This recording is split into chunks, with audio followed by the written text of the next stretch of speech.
Welcome to First Star Let's Chat, an athletic therapy podcast. I'm your host, James Gardner, certified athletic therapist, certified strength and conditioning specialist, yoga instructor, human being. This platform, for the pros, by the pros, anybody in the performance space, and beyond. Welcome here to share in the stories of professionals, experiences, journeys, learning along the way. It's a platform to connect, to network, and to be a part of a community that cares, with conversations that matter, experiences that resonate, and generate ideas, thought-provoking, organic dialogue, passionate pros. Brought to you as always by First Star Therapy, Mobility Tape, Epic, and Benchmark Athletics. In association with the Canadian Athletic Therapists Association. It's First Star Let's Chat, an athletic therapy podcast. Thanks for being here. Thank you for being a part of it.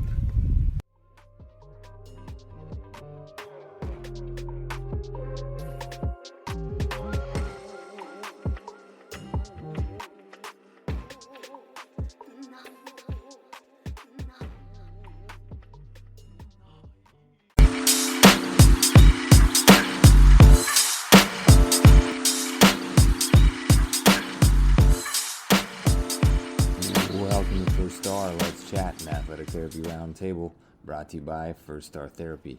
I'm your host, James Gardner, and this is a platform for the pros, by the pros. Passionate pros, organic dialogue. Let's chat. Thanks for listening. Let's roll.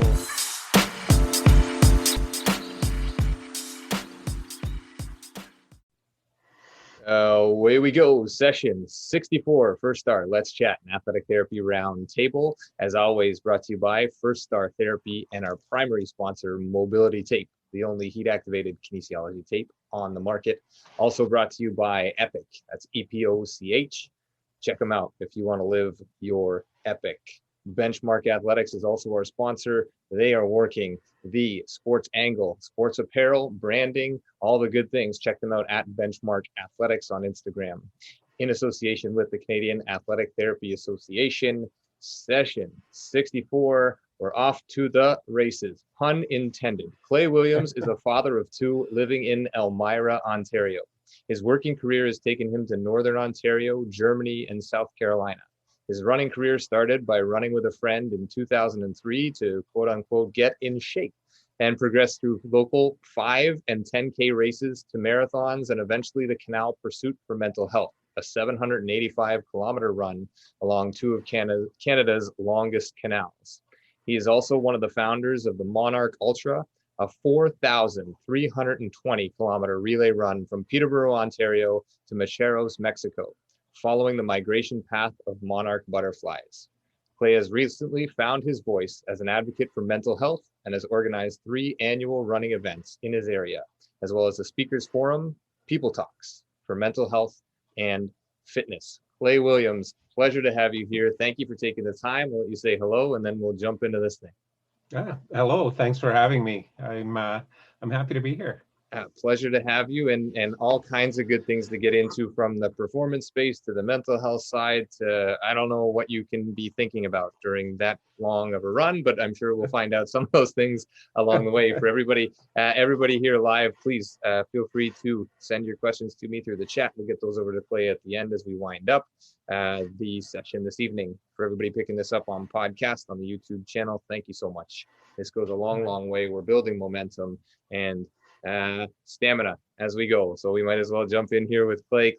You started running through our earlier conversations. A really interesting story. You tried it, you kind of went away from it for a while, and then in 2003 you sort of picked it up as more than just a hobby. So where did it all begin? How did it all begin, and how did you find it again?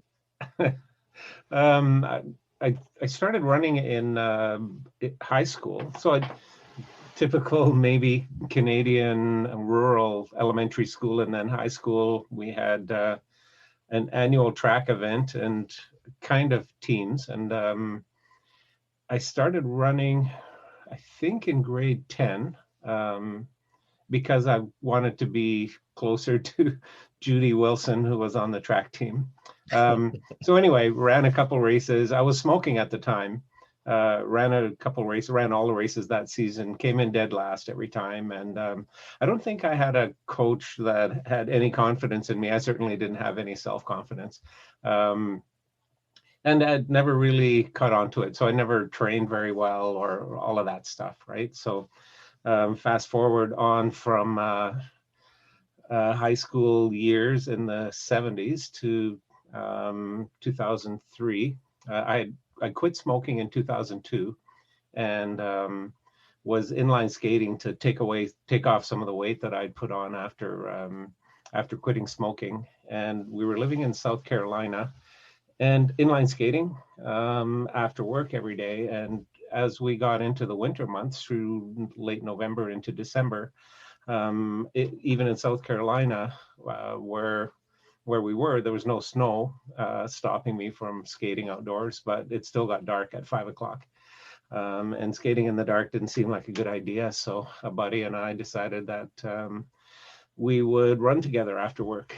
So we brought our shorts and shoes and did a little run around our industrial complex. It was about 3/4 of a mile or so. And he was 10 years younger than me, 12 years younger than me.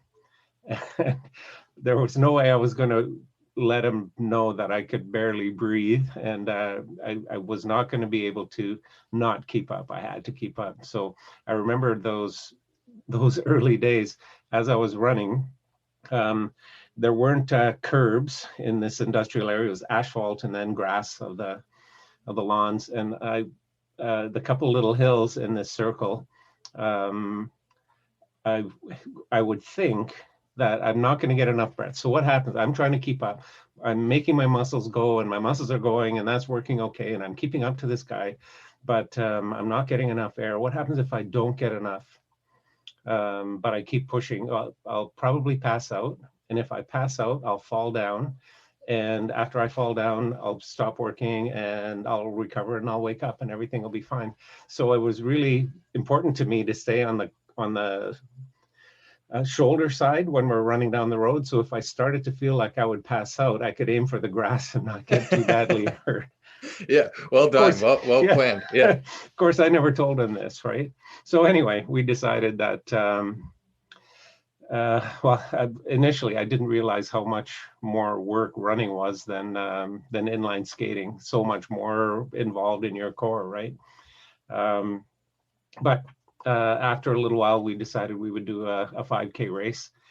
And I put together the training plan. We stuck to the training plan. We ran the course prior to the race, so I was familiar with the course, and had a race plan. Stuck to the plan, got exactly the result that we expected, and that was engineering perfection for me. We made a plan, we stuck to the plan, we got the result. What more is there to life than that? There you go. So immediately started looking for the next race. Maybe we could run a little bit further. I'm kind of old. I was in my early mid 40s by then. I'm not sure I'm going to ever run very fast. Maybe there's a longer race. So went through 8K, 10K, and this kind of progression, right? 10K is twice as long as a 5K. So I ran a 10K and survived that. Short story about finishing a race with one sock and it going through the woods, but we won't go in there. We could go there if we need to. It was my first experience with having to answer nature's call during a race. There you go. And you don't carry stuff in a 10K race, so there weren't porta potties enough. So I ended up the race with one sock. Yeah. That's all I'm going to say about that. Leave it with that one. That's great. Half marathon is 2 times 10K. Easy, right? Sure. Full marathon is for some. 2 times 20K. So when I ran my first marathon in 2005, it was the Scotiabank Toronto waterfront at the time. And I registered online, and when I registered, I clicked on a button to raise funds for the associated charity, and it was Leukemia Lymphoma Society, and sent out some emails to friends. Really simple thing, right? There's tools when you sign up, and use the tools, send out some emails, and friends donated about $500. And I ran the race. I like that there was a little bit of accountability, right? I made a commitment to this charity that I was going to do fundraising for them. So that was always kind of in the back of my mind. I can't let these guys down. But after that race was done, I couldn't help thinking how easy it was to raise money by sending out some emails and telling people I was running.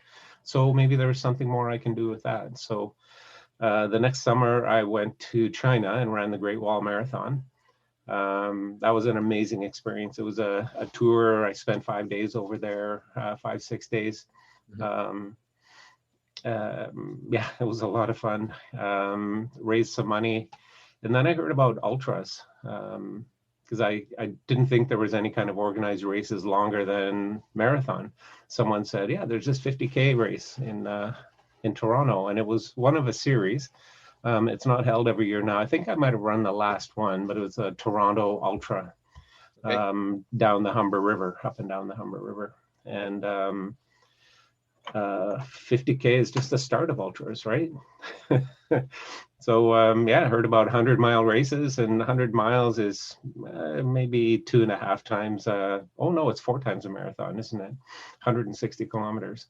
But it crashed and burned on my first 100-mile attempt. I just wasn't ready for the way my body was going to feel after, being on my feet for 16 hours. And, but I was prepared the next year, and then finished 100-miler each of the next 3 years, and then 48-hour race someone had brought up. Wow, I got to try that one. Yeah, why not? Why not? And I'm a back of the pack runner when everybody's up and running. But with a 48-hour race, people go to sleep for part of that time. And I decided that I was going to not have a long sleep. Some of the people would sleep for 4 hours a night, still not a full night's sleep, but a reasonable REM sleep to recover and all of that. I was going to take 20-minute cat naps. And it worked really well. After the first year, it was called Dirty Girls. I'm not sure if you've heard of it, but Dirty Girls was a trail race trail race series, I guess, that was going on for a few years, and they started a 48-hour version.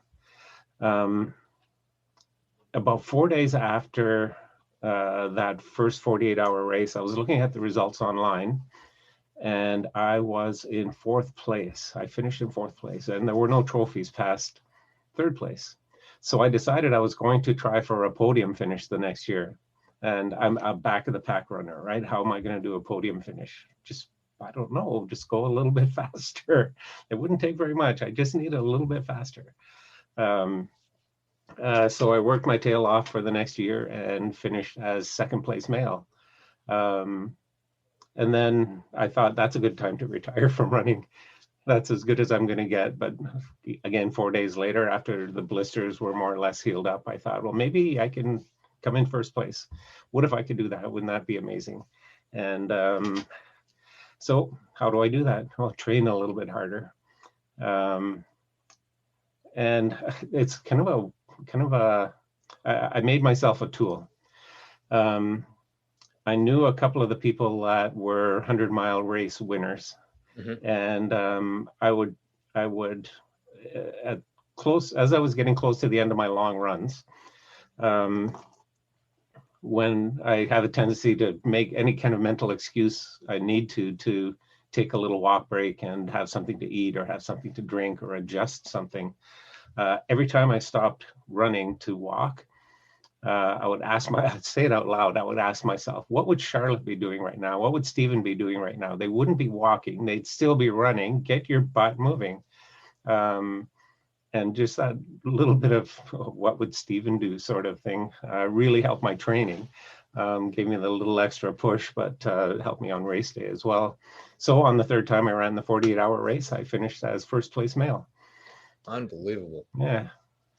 So just a little bit at a time, go from running a little bit and smoking a bunch of cigarettes in high school, give it up for a little bit, come back, kick the habit of smoking, pick up a little bit of inline skating, transition to running because it's dark out, and then just start running 100-milers and 48-hour runs. That's simple, right? Pretty straightforward. Yeah, pretty straightforward. There was a few years in between there, but yeah. Well, I mean, it's a logical progression. In your mind, it's logical. I think in a lot of maybe viewers and listeners and people, I can't fathom running up my stairs without being out of breath. And I'm not in bad shape, but there's so many questions I have with this. And I want to get into the mental health stuff and the advocacy that you're doing with that and your runs and all of these things. But before we get there, what does your support team look like when you're getting ready, when you're preparing for this? You talked about sort of programming it out with a buddy early on, and then now you're lengthening out, obviously, the time that you're on your feet, the lack of sleep. Like, who do you turn to for help with this stuff? Multiple practitioners, one person, you just go in between your ears and ask yourself what's logical. How does that work for you in setting up for one of these races? For the planning of the run itself, I usually do that without letting anyone know, so that no one can talk me out of it. I turned 60 years old last year. I also ran a 200-miler last fall, so age isn't a thing. So get that out of the way to start with. Yeah. I'll usually, so I've got a few friends that are in the ultra running community. If I'm looking at a specific race or specific distance, I'll usually ask one or two of the people that I know have done something similar and say, hey, I'm thinking of doing this. What do you think about me approaching it this way, or sleeping not at all on the first night, only sleeping starting the second night, or those sort of things, and we can discuss while we're out for a run or over a coffee or something like that. I usually don't discuss it with a health practitioner until the plans are already made, and it's most of my visits are this is what I've done in the last little while, and this is what I want to do in the next little while. This is how I feel right now. Yeah. And how are we going to make this transition? So how are you going to help me recover from this thing here that's bothering me right now? Right. And still be in okay shape for my hamstrings and glutes to climb hills in that trail race that I'm going to be doing in June.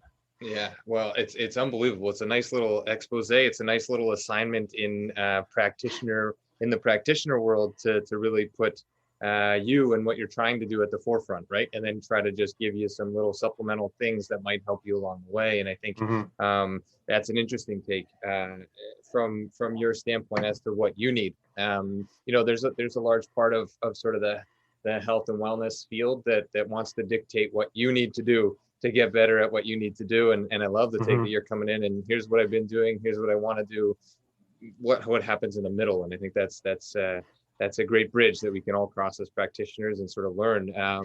It's a specialty to be able to run that long and to understand sort of the lack of sleep and the lack of nutrients or regular meals or the things that you're used to up until then. So is there a petering component to things as a race is closing in? Do you start changing your sleep to navigate that at all, or your meals or anything like that, or is that just sort of I'm going to run more? So yeah, how does that look? Yeah, for sure. There's a few things that change coming up to say 100-mile race or 3-day or 4-day thing. For me, there are people that run every day. What's it called? Streaking. Run every single day, run at least 3 kilometers a day or at least 5 kilometers a day. And I found fairly early on that I just get hurt if I do that. And I need my recovery time. So I'll run a little bit longer during the days that I do run, but I've got to have my my 2 or 3 recovery days every week. Typical training, the longest training days, I guess, are before my taper, and I'll go 30 or 40K on a Saturday, and then 30 or 40K on the next day on the Sunday, just to get used to that first few minutes of feeling really terrible on Sunday morning and getting all the stiff things going and moving, and eventually they limber up and most of that discomfort goes away. But there's a big mental exercise in running when you're exhausted and sore, right? So fairly high mileage up until about 4 weeks out, and I'll do about a 4-week taper. So slowly reducing that mileage and do in the last week, say 15 or 20K on the Saturday, and the same again on the Sunday, and then down to 10Ks for a couple days during the week before the run. Yeah. For a solid week before something where I have to be awake all night, I'll stop drinking coffee. And that's a big sacrifice for me. No caffeine for a whole week. The idea is I want to be really well rested. I don't want any coffee to interfere with my sleep for that week leading up. I want to make sure my brain is working really well. But also a little bit of thinking that maybe not having caffeine for a week, when I do need it during the run, and I have a coffee or a Coke or something like that, it'll have maybe a little bit more of an effect. Okay. I'm not sure. Well, I don't know. You're talking tapering, and you're saying, you're working down to 10 kilometers, and it's just, this is a bizarre thought as you're preparing for running, that you're tapering down to, in my mind, that we're going. There's something to be said for runners, right? Like to get out there, to run in the winter, to run in the dark, to run 100 kilometers. And I'm just looking at like 100 miles. And if I look at 100 miles from where we are in Toronto, roughly 160 kilometers, right? That's about the conversion. I got to run from Toronto to London, Ontario. I got to run from Toronto. I got to cross the border when it's allowed to Ellicottville in New York. I got to run from here to Rochester, New York. Like I can't even fathom this. So as you begin this journey, we always talk about sort of a flow state in sports, or that that proverbial wall that you run into at some point, and then you have to either run through it, climb over it, or hit it and fall down. Like you said, make sure that you're on the non-curb side, right? So you fall onto the grass. How many walls do you hit in a 100-mile run? I've got a friend who says one of the tricks in ultra running is wait 10 minutes. If you feel really terrible and you can't go on, just keep going for another 10 minutes. Something will change and you'll feel okay and you'll be fine. Likewise, if you're feeling fine, wait 10 minutes and something will happen and you'll feel terrible. But I'm thinking about hitting the wall. I don't think I've really done something like that in a long time. I think maybe in the first few marathons that I did, and maybe the first few ultras like 50K, I was pretty focused on improving my marathon time, improving my 50K time. And definitely there's a point where where you want to stop and curl up beside a tree and go to sleep. I remember running my first marathon with my friend who ran my first 5K with, and we were at about 34 kilometers, and he stopped running and took a little walk break, and he looked at me and says, "You go on ahead. I have to throw up." So I went on ahead. He didn't. He finished maybe 2 minutes behind me, but it's that kind of thing. And I guess you've just got to decide why you started. And the way my mind works, I try not to make a plan B. I try not to make a main performance goal and then a secondary one. I kind of learned that on my first 48-hour run. I made a hard level. I've got to finish 201 kilometers because that's what gets me the big belt buckle. Anything over 200 kilometers. So I have to do 201, but I think I can do 240. Of course, when I got to 201, my race was over. The 240 didn't happen until a couple of years later. I ran 225 that year. But I found since then, I just don't make a second plan. There's no backup plan. There's no secondary. There's no plan B. I'm going to cross the finish line before the cutoff or in a certain amount of time. Amazing. And there's no other thing I need to think about. Don't trouble my head with it. So I think that's amazing. It's a different outlook that is not common to many, I don't think. How many things go through your mind while you're running other than I have to make that mark? That's my only goal. That's my only target. I mean, do you find yourself humming to yourself, singing to yourself? Do you just get into that, I don't know what we're calling it, runner's high? I'm not sure that's the term that's still used. Do you find yourself in that state where there's sort of space between thinking and thought and you're just sort of flowing through the run? Like, where does it take you, or does it take you all over at all ends of the spectrum? In a 100-mile race, all of those, I think. There's definitely times in something like that where you're recognizing that you have to eat during that entire time, right? You've got to keep your blood glycogen levels up at a certain amount so that it can give the calories to your muscles.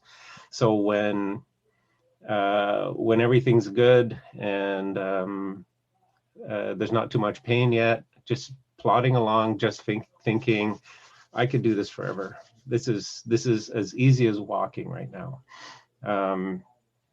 And you see the birds in the trees, and I love trail running because you're outdoors and and you see all the stuff, right? That leaves me in awe often. But then my left knee will start to hurt, or I'll get a pain in my right ankle, or a lot of those transient things that come and go. So that'll distract me a little bit. I do quite a lot of thinking during my training time, as well as during races, but it's not. I tried a long time ago to listen to audiobooks while I'm running. But I have to have presence of mind to make the next turn, not get lost, right? Not get hit by that car that's coming. All of those things that your brain needs to be occupied with. I can't get too absorbed in problem solving or listening to a book or something like that. I can think of I do think of a lot of different things. Different aspects of my life, from work and family and relationships, financial, all of the stuff, in short bursts until I'm interrupted by something more important, like not falling in a river and stuff. Right. The important things along the way. It's amazing. It's sort of this. It's the daily mental, grind that is our body, our human experience over the course of a run. And then you get to navigate it, and then you get pulled. And then how do you deal with the physical side? So the knee starts hurting, the ankle starts hurting. You use the term transient. Pain is temporary. You have this target at the end. It's the only thing that matters. If your ankle's falling off, that doesn't really matter. You still have to get to that end point. What do you do with the physical stuff along the way? You just sort of talk yourself through it, walk yourself through it. Do you have some techniques that you use to coach yourself through those little, minor hiccups to you, but potentially disastrous physical things along the way? Yeah, I think early on I was very bullish, and I was even if if I'd had a sprained ankle, I probably would have run through it and got to my goal, because I need to get to that goal. But I think now I'm pretty used to living in this body and beating it up a little bit, and I kind of have an idea of what the limits are and the meaning of the pain in most cases, what the meaning of the pain is. And I've been blessed so far. I haven't broken any bones or had any major debilitating injuries.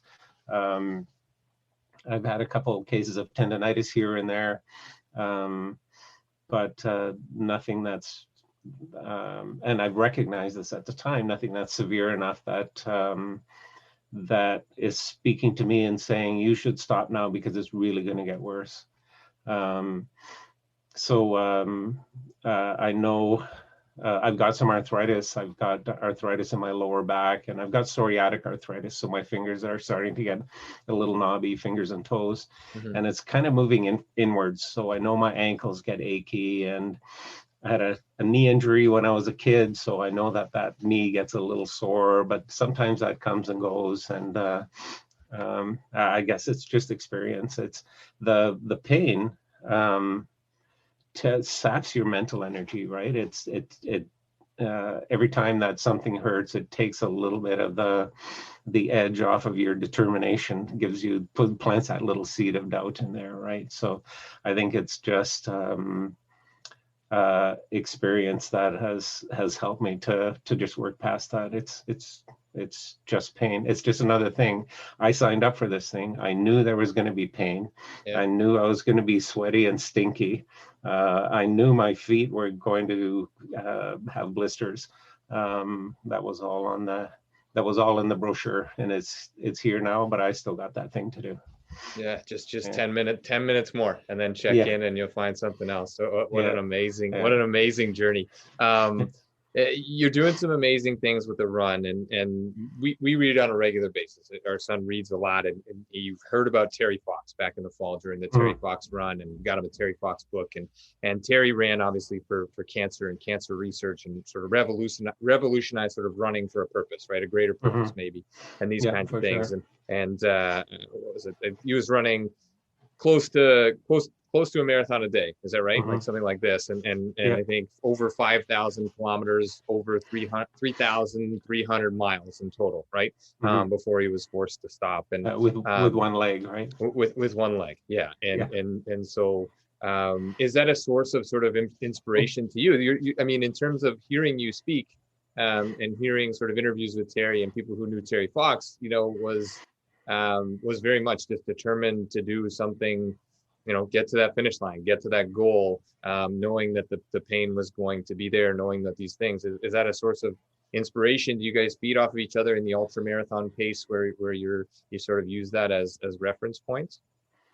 I think the Terry Fox is kind of always in the back of my mind. I lived in Thunder Bay when his run came to an end, and that was up in Thunder Bay, right? A few years ago, I went up to see the monument, and I was surprised how emotional I was about it.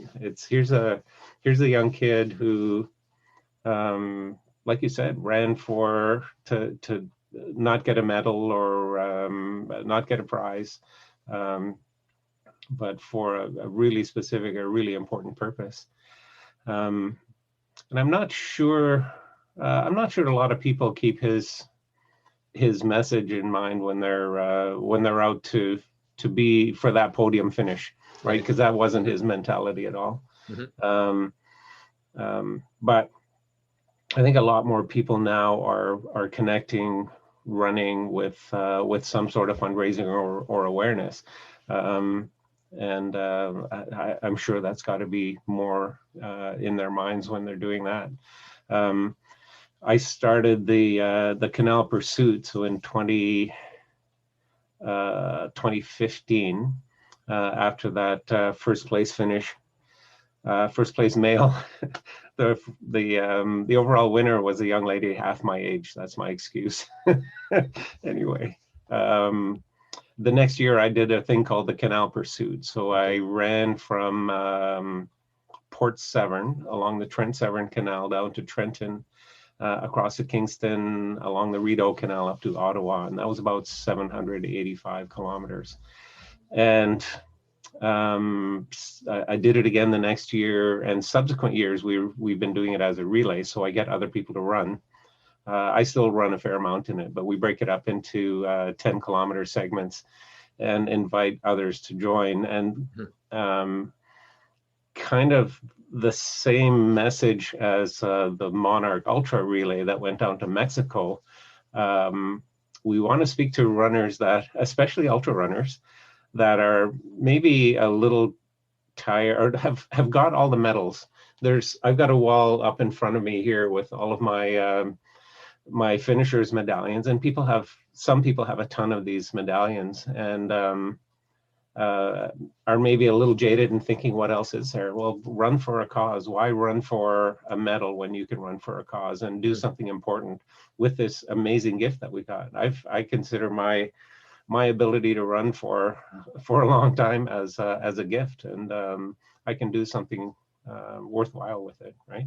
Yeah, share that gift. That's beautiful. That is maybe the deepest message we've ever hosted on here, is to share that, right? To share that outward. I think that's beautiful. So you're speaking sort of 780 kilometers, and I think maybe the next smartest thing that you said tonight is like you've broken that up into a relay. That would be my next part of that on that, sharing that with others so that you're not doing that all yourself. But for the cost, right? And so you're wearing the shirt, the Canal Pursuit for Mental Health, and obviously something near and dear to your heart, building this thing in and awareness for mental health. How does that work? Can people sign up? Like, how does that? I know you're not in need of people to sign up for it, but how does that process work for raising funds? And where does it go? And what are you looking to do sort of into the future with this run? Mm-hmm. Yeah, the first year I did it, I thought, well, I started planning in 2014. 2014 was a year we started to hear a lot in the media about our military and police veterans struggling with PTSD and high suicide rates. So PTSD was like the phrase of the summer, it seemed, that year. Mm-hmm. That's also the year that Robin Williams died by suicide. And I've got a little brother named Robin Williams, big family. It's not that Robin Williams, but he's still with us. But I lost two brothers to suicide years ago, and my wife, my daughter, my oldest sister all struggle with depression. So I knew that I was going to do something for mental health, because I had previous years done fundraisers for other charities. So started planning for supporting the Mood Disorder Society of Canada. But as I learned a little bit more about mental health, mental illness, and the way Canada's healthcare system deals with it, or chooses not to deal with it very well, let's say, I think Canada's mental health care system is in its infancy. We need to learn a lot more about mental illness in order to be able to treat it effectively. But anyway, the more I learned about it, the more I realized that we need more than just someone to throw money at this. We need awareness. There's this terrible stigma around mental health issues. So a big part of what I'm doing, the first year I ran to Ottawa, I carried, let's see if I've got them here. I carried a pocket full of these little postcards with the map of the run on it. And everyone that I saw as I was running, I would hand them a postcard and say, hey, I'm running to Ottawa for mental health. And there was some info about how to donate and what the charity is doing. Great. And I was able to talk to maybe 100 people or so. The second year I did it, I ran only 60K a day instead of 90 the year before, and did it over 13 days, slept every night. It was awesome. Imagine that. Every single night. It was great. But I was able to organize some talks with small groups and was able to talk to about 200 people. Now we've got runners, more people involved, right? More relay runners instead of just me doing all the running. And each of those relay runners shares what they're doing and why with their social media circle, right? So that area of awareness is more than just I can provide with my own body. It's other people getting involved and spreading that message as well. Certainly, there's a fundraising component to it. I think over the years we've raised close to $80,000 or something like that for the Mood Disorder Society. But Fantastic. the big aspect of the run is a solid week of social media coverage of something that's kind of exciting as these people run, halfway across the province, right? Yeah, absolutely. What a cool idea, and sort of seemingly growing authentically and naturally, and doing just the thing. You got the medals, you got the belt buckles, you have a goal and a new one now, and it's amazing to hear, amazing to hopefully become a part of as well. And with our audience, we'd love to jump on board with that as well and promote that as you move forward.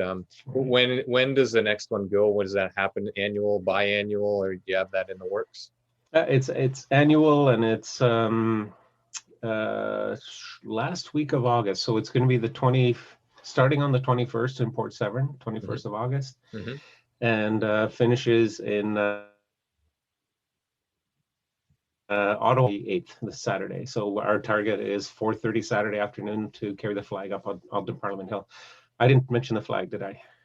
You did not mention the flag. So I had before the first year, in the race season leading up to the first year I ran to Ottawa, I bought a Canadian flag. It's in one of my backpacks right now. So I bought a Canadian flag, and I asked people, I had it up on my tent when I was out on the race, left a little note on it. If you or someone you know or someone you love is struggling with depression, anxiety, any mood disorder, please sign my flag.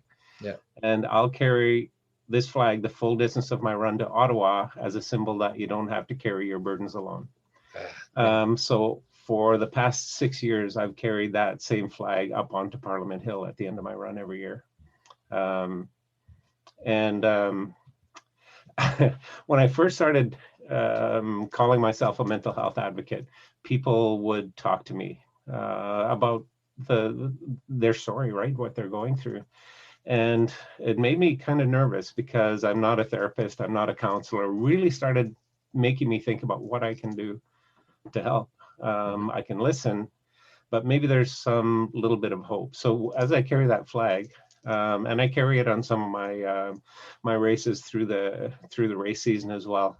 I think that I'm asking people to redirect their donation dollars and help the charity out, but that's kind of this nebulous thing. I'm not helping that one person, but I think of that flag, and each person that signed it, I think I've probably got around 300 signatures on it now. Each of the people that have signed that flag, as I'm carrying it, I'm carrying a little symbol of hope that someone wants to help them, right? One step at a time. And I think that is absolutely amazing. You just about, you brought tears to my eyes in just the beauty of that. And I think it's things like this that go so far, and it's messages like this that more people need to hear and become a part of if they're not already. And I'm always blown away by, selfless work and work for others, and acknowledging that in the mental health and mental illness realm, you don't have to, you don't have to be a practitioner of mental health to understand that you can listen, and to understand that you can tell somebody that they're not alone, and I think having somebody sign a flag, you could run that by just about anybody and have them sign that flag. Everybody and everybody has somebody in their life that is, if not themselves, indirectly or directly affected by that. And I think that is absolutely phenomenal. I hope that the people out there listening are marking those dates down. August 21st, the start date for this one, and what an amazing thing to potentially help out with. And again, through our circles, through my circles with First Star Therapy and the connections that we've had, we love to do this as well. We hosted, and I sent it to you, we hosted a seminar in mental health and sort of Right. addiction and mental illness in sports, in the sports space. And we did that back in October and had some really amazing connections developed through that and sharing with that. And, one of the major messages was similar to what you've just said. And that is like, you can be uncomfortable, you're allowed to be uncomfortable, but at the same time, you can still listen, and redirect or help direct somewhere. So amazing stuff. The running part, I don't know, but like if you allow people to like stand there and make and have others sign the flag and these other things, more than happy to help. So let me just shift gears a little bit with these runs. These are amazing long runs with amazing messages. Myself as a practitioner in the field, sideline therapist, as an athletic therapist, all of our colleagues with various credentials support on sidelines and on marathon routes and all kinds of things like this. A cool project that sort of you and I had talked about is what would this look like in terms of having personnel stationed along one of these runs? How many would it take? I was talking to you about, do you have people on site to care for sort of emergency or wrapping those blisters or anything like that? Is that commonplace in the ultra world, or is that sort of like, no, we don't do that. We do that ourselves? I think so. The run to Ottawa is now there are no ultra runs involved. So a lot of people are running their first 10K, or this year I've limited the distance that runners can run to 20K. Okay. And to not make my ultra runners friends upset at me, to replace their place on the Canal Pursuit, I've started a 3-day event in October. Okay. So I think I've got 20 people who are signed up to run either 72 hours or 48 hours or 24 hours. Right. In those events, I think foot care and emergency care is done mostly by people who have hurt themselves before and know how to fix themselves, and they'll help someone else. Yeah. There's I've the run that I'm doing in October, that I'm organizing in October. The reason I started that is I wanted to not have my ultra runner friends upset that I barred them from the other event. But also, I as I mentioned, I ran 200 miles in October last year. Right. And I wouldn't ask anyone to do something that I haven't done myself, or at least tried myself. So I'm doing it as not a race. It's just going to be like a fat ass run. Fat ass means no official timing, no entry fee, no prizes, no official support, all of that. Just everyone comes out and does their thing. We'll have, I've got permission to use the property we'll be on. It's kind of a secluded spot. We'll need to bring out porta potties, so we'll share the cost of the portable toilets. And I'll be looking for sponsors, probably starting when we can get out a little bit more, whenever that is. Yeah. To help with foot care. We had talked earlier. There's Westervelt College has a massage therapy program, right. And we can bring out RMTs for a couple of hours each of the 3 nights. To do massages, and I don't have all the details, but there's a small cost for that. I've got a chiropodist who is very interested in helping out. We haven't confirmed what that's going to look like yet, but right. she wants to see what all this fuss is about. Why would people run through the night? Yep. And it's all just for fun. There's no race. I'm not making any money. I'm the race director, but it's not a race. We're charging people to an entry fee just to cover basically our costs. And the more sponsorships we have, the less costs we'll have. Yeah. The more porta potties you can have along the road as well. So and another knowledge bomb. Make a second run so you can keep your friends. That also helps. So that's so some really good lessons in this one here. And as we talked about, maybe I'll just drop this out here for anybody who's listening who might be affiliated with an athletic therapy school or be interested in coverage for something like this. I think this is a really cool, an amazing thing. If you've never been exposed to it before, I see this as sort of potential for our athletic therapy students out there to sort of map out this race with you, see where it would make sense to have people on course or moving along. How many people would it take? What kind of equipment would you need? Things you might expect or not expect along these races, and really have this as an exercise in developing developing a sense of an emergency action plan in something that you may never get exposure to in your life, in terms of a run of this depth and through the night. And what a cool thing as a therapist that you could go back and tell your friends that you did too. So an amazing thing there, and more just, I'm just floored that there are, that you have more than, not that you have more than one friend, but that you have more than one friend that runs ultra marathons. I mean, it's 20, 25, it'll surely grow, I'm sure, with posting it and getting it out there. So amazing stuff. And let's come back around to sort of how this started, where this started, and then you're here now. So, I mean, you've been running, you started probably around, I don't want to age you, but you said you just turned 60. You're still doing these things. What is the end target with the number of runs or the distance? You still have, there's still a bigger belt buckle in terms of not an actual belt buckle, but a goal, a target, a mileage. Do you have something else that's on your radar?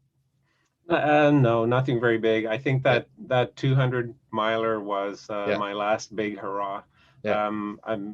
I'm almost certainly going to be running local 50K races and that sort of thing. Yep. But I'm focused more on organizing a few runs. So I do a thing in February, the August canal thing, and then the 3-day thing. Yeah. Started People Talk, so I'm working a little more with in the mental health area, but the running, I think after every really hard run, I tell myself that I'm going to retire, and I've been doing that for about 10 or 12 years now. So I don't retire. It sounds like that's the ignition as well as the extinguisher at the same time. So it's some amazing stuff. So just before we talk about People Talks, because I do want to highlight what you're doing with that, and I know it's new and it's an opportunity for you to talk about it. Do you track how much mileage you've done in your life? Is there a way that you can do that? You can go back through time with all your training and all of that. How many miles or kilometers would you say you've run to this point in your life? It's a good question. I think the last little while I've been avoiding looking at my numbers. I haven't run a whole lot this winter. I really have this aversion to cold, so I've been kind of backing away, and I don't have a treadmill that I can use. The gyms have been closed, but I've been running, I guess, for about 15 years. I run, depending on the year, anywhere from 2,500 to 3,500 kilometers a year. So I've probably run around the world by now. Yeah, I mean, by my rough measure, that'd be like, if you're doing 3,000 a year in 15 years, that's I don't know, 45,000, something like that. That'll do it. All right. Beautiful. I was just curious, as you're going through this and you start accumulating the mileage and all these kinds of things. Wow, absolutely phenomenal. What an amazing thing, that you've been able to do physically, and now transition that into passion and beyond. And so People Talks is your new venture. It's tell us about what that is, and again, just sort of walk us through where it came from and where you see it going as sort of part of the mental health advocacy. Yeah, sure. So I've been raising funds and awareness for mental health issues for a few years now, and as I finished up this past August, Canal Pursuit, it's a whole lot less work for it now. For me now to run that event. than it was the first couple of years. I've got all of the organizational things.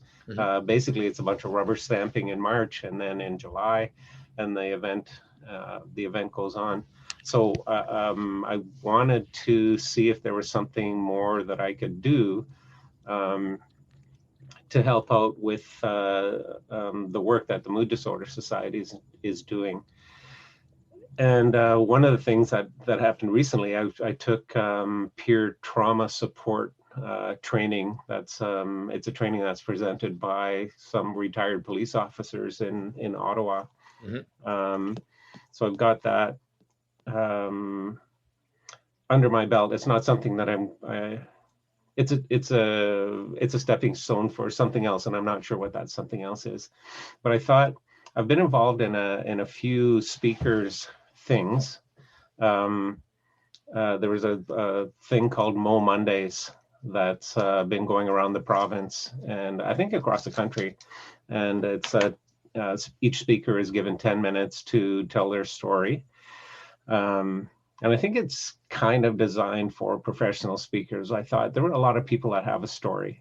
And I heard a lot of them when I handed them a postcard. So I recently saw Michelle Obama's Becoming, which is kind of a documentary of her book release.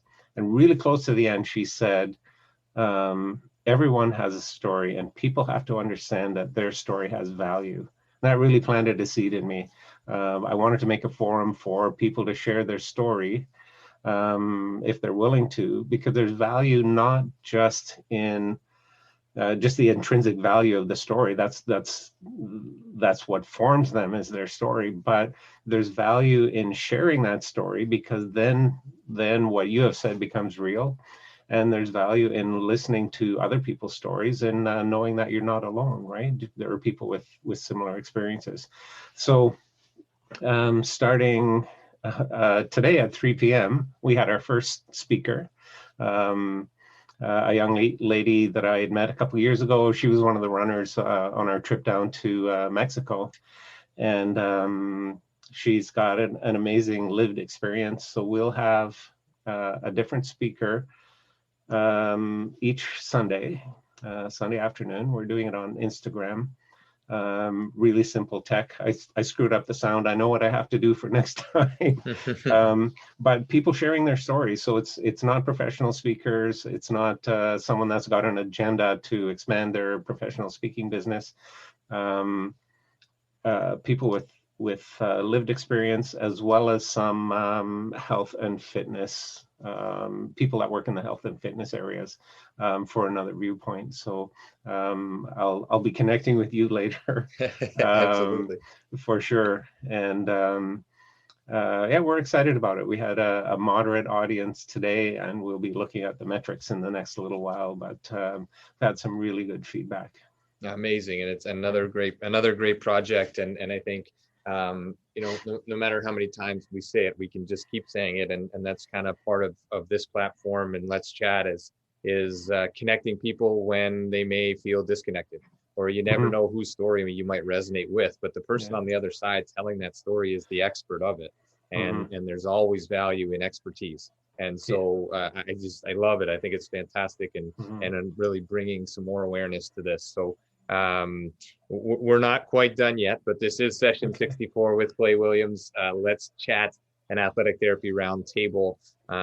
We are moving through March. We're starting to move outdoors. I've seen a ton of people running around here of late, and even sort of through these winter months. And it's always one of those things that I'm kind of looking out the window being like, I wonder why. Like, I just wonder why sometimes about running. I've run a little bit. I run a little bit of cross country back in the day. We used to win as a school. Our foursome used to win pretty regularly in junior school, and running was just one of those things that just kind of got away from me. And now, like I said, I can't get up the stairs without catching my breath, 10 minutes later. But the weather is coming. Hopefully things are opening up again, and hopefully, we can connect on this canal run and really push this out to our audience, your audience combined, and really keep this going.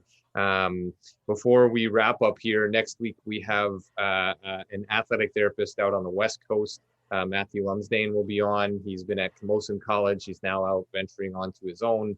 We'll wrap up March with Dr. Andrew Robb in part 3 of 4 of our Tommy John education series. Dr. Robb has done a ton of research with Major League Baseball. Dr. Andrews, Glenn Fleissig down in the U.S. He's located in Kitchener-Waterloo area now and doing some great work on the ground level.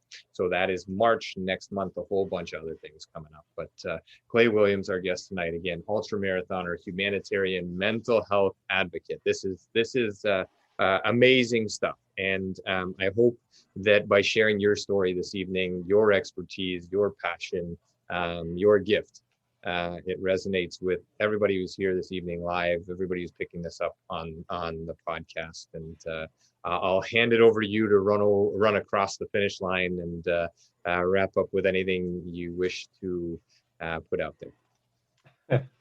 Run across the finish line. So running is fun. I've got a friend who says it exactly like that. She ran 100 kilometers in the Canal Pursuit a couple of years ago, and every time she came into an aid station, she would say something's kind of sore and I'm aching. Running is fun, with a question mark at the end. Yeah, I think there's more we can do, and it doesn't have to be running, but I've been gifted with this running, and I think if we're given a gift, we can keep it to ourselves, or we can share it, right? And I'm trying to share mine. There's a couple messages in the Canal Pursuit and the whole mental health area that I've carried for a long time. One of them is if you're in a dark place, talk to someone you trust. And if you're a teenager, that might not be your parents. They may be a source of stress. Talk to someone that you trust and has your best interests at heart. My wife did, and found good medical care, and it was definitely a good thing. And the other thing is get out and move around. Move for mental health. Even if you're not a runner, get out and walk around the block. If you feel yourself kind of spiraling, and I know it's the hardest thing you're ever going to do, just to get your shoes on to get started. Yeah. But yeah, get out and go for a walk. You'd be surprised at how you feel after. Absolutely. Some great messages again. Clay, wanted to thank you for your time. This has been extremely generous of you. I know you've been up to a lot of things today and over the weekend, and 45,000 miles. You've been up to a lot of things. So it's been amazing listening to your story. I hope we can stay connected and continue to help each other, share your gift. Great messages, and I'll reiterate them. Make sure you talk, make sure you can listen, and make sure you move. Beautiful. Yeah. It's been great. Session 64. Appreciate it. Have a great night. We'll end the recording and hang out for a couple minutes. Good night. Thank you. Bye-bye.